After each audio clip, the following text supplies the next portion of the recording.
Guys আজকে আমরা যা দিয়েছি এই সাইকেলটা দিয়েছি কিছু মাল পানি কেনার জন্যে, গ্রিপ, তারপরে ফুড ড্রেস, এই যে বেল, এসব কেনার জন্য আমরা শরীফাইতে যা দিয়েছি, দেখেন ঝুলে ঝুলে যা দিয়েছি।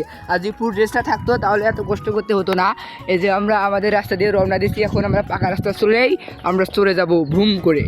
এরপর গাইস আমরা বাজারে এসে সাইকেলটাতে পাম্প দেয়, সাইকেলটাতে পাম্প কম ছিল। এরপর আমরা কাঁচা রাস্তা দিয়ে পাকা রাস্তাতে উঠলাম। ওঠার পরে দেখেন কতগুলো ধান, মানে যেদিকে সেদিকে তাকায় শুধু ধান আর ধান, মানে রাস্তাতে আবার ধান ডাঙ্গায় দিয়েছে, মানে কি একটা অবস্থা। দিয়ে দেন খড় দিয়ে ভর্তি, মানে যাতায়াতে অনেক অসুবিধা, সাইকেল নড়ে না।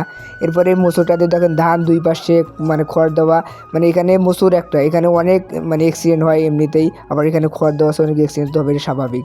এরপরে আমরা দেখতে দেখতে চলে যাই। এরপর আমি সাইকেল চালাম, এরপরে আমি একটু আপনাদেরকে বকবক করছিলাম। দেখতে দেখতে আমরা সটিবাড়িতে চলে আসি। আসার পরে এখানে আমরা একটা সাইকেলের দোকানে যাব, যেখানে এগুলো মাল পানি পাওয়া যায়। এজন্য আবার একটা দেখতে দেখতে একটা সাইকেলের দোকানে চলে আসলাম। এখানে ভাইকে বলার সঙ্গে সে আমাদেরকে বলে দিল ফুড টেস্ট। এরপর আমরা কিনা এটা নিয়ে সাইকেলে লাগার জন্য কিনা আমি আবার লাগাইলাম। এরপর মুভিতে আবার ভিডিও করতেছিল, একেবারে এটা লাগাইলাম যাতে আমরা যাওয়ার সময় সুন্দরভাবে যাই। মার্কারটা ভেঙে গেছিলো না, খুলে গেছিলো, এই জন্য আবার খুলে লাগাম। এই দোকানে আসলাম মানে বাকি মালপত্র নেওয়ার জন্য, কিন্তু এই লোকের ব্যবহার কি বলবো ভাই। যে লোকটা পাঞ্জাবি গিয়ে দিয়ে বসে আছে, ওই লোক আমাকে ডেকে নিয়ে যা বললো যে কী করতেছে, বললাম যে ভিডিও। আমাকে বলে যে ভিডিও কী করবো, আমি বললাম ভিডিও এরকম আপলোড করবো।